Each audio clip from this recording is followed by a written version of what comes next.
Joining us now to weigh in on this proposed legislation is Texas-based pastor J.R. Forasteros. J.R., thank you so much for being with us. As we mentioned, you are a pastor there in Texas, but you believe this bill goes too far. Tell us why.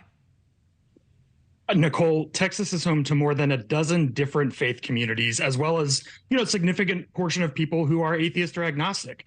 And so the bill is centering the faith of barely 3 out of 4 Texans. So lawmakers claim this is about American heritage, but it's not clear that the earliest Americans followed the Ten Commandments.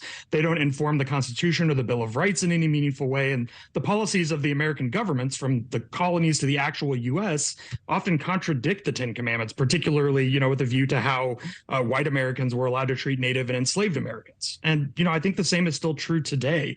I have an article coming out for Sojourners Magazine later this week that explores in more detail how the very lawmakers who are pushing this bill often are guilty of violating the Ten Commandments in the way they govern.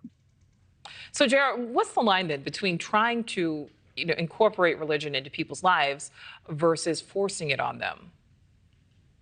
I don't think people can help but be religious. We all want to make meaning out of our lives, to organize the world that we experience in whatever way that means. We work for to be a good citizen or to achieve the common good or whatever is right and true. But we live in a pluralistic world, and I think America's diversity is by design. So these clashes that we have over what it means to be a good citizen or how we work together for the common good, these aren't bugs in the American experiment. They're features. So I think the problem here is exactly the word you used, forcing. That's empire language. And for Christians specifically, I think we should get very nervous anytime government is trying to force beliefs on anyone, because we worship a guy who got crucified for not following the religion of the empire. Mm-hmm. JR, so you mentioned the fact that, you think a lot of people want religion. There have certainly been studies that show the importance of spirituality, at the very least, to human beings. But recent polling and data shows that fewer Americans believe in a so-called God, that they are prioritizing religion even less. So how do you rejuvenate young people if you're not going to do it in the classroom? Or is it necessary to rejuvenate that feeling in young people? Yeah, Nichole, this is a question that has most of my colleagues pulling their hair out and running around like the house is on fire. Because, when you look at the data, like you said, the younger you poll, the fewer people seem to be interested in God. I think the problem is that kids don't want phony laws like the one that's being hopefully not passed here, but suggested. A list of laws on the wall don't create good citizens. They don't create good worshipers. We have to see it lived out in front of us, which, ironically, is what the Ten Commandments are actually all about. So kids want to know that, like, if they're a person of color or a woman or LGBTQ+, they're going to be safe. Kids want to know that if their friends are part of one of those marginalized groups, they're going to have the same chance to flourish as they do themselves. And you just don't get that by putting the Ten Commandments in schools and then pressing the other kinds of legislation like we have down here in Texas. I think if we really want kids to take faith seriously, we have to respect them and not try to legislate it or force it or pretend as though it's some kind of, mythical heritage that doesn't bear up to scrutiny.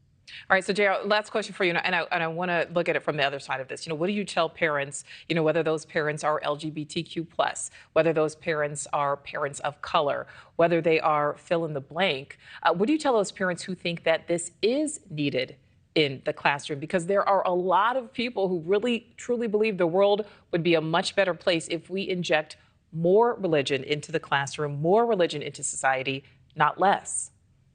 Yeah, so I'm actually not opposed to religion in classrooms. I attended public school and I got a master's in religious studies from a public university, and those are really good for my faith. But crucially, no one was forcing me to believe anything. It was quite the opposite. As a Christian, I was having to learn how to listen to people whose views were not as represented as mine growing up in the Midwest. I had to stop being defensive. And once I learned how to do that, my faith grew in leaps and bounds. So again, I think it comes down to the question of whether we're educating or simply indoctrinating. Forcing students to parrot a list of beliefs doesn't achieve what any of us want for our kids.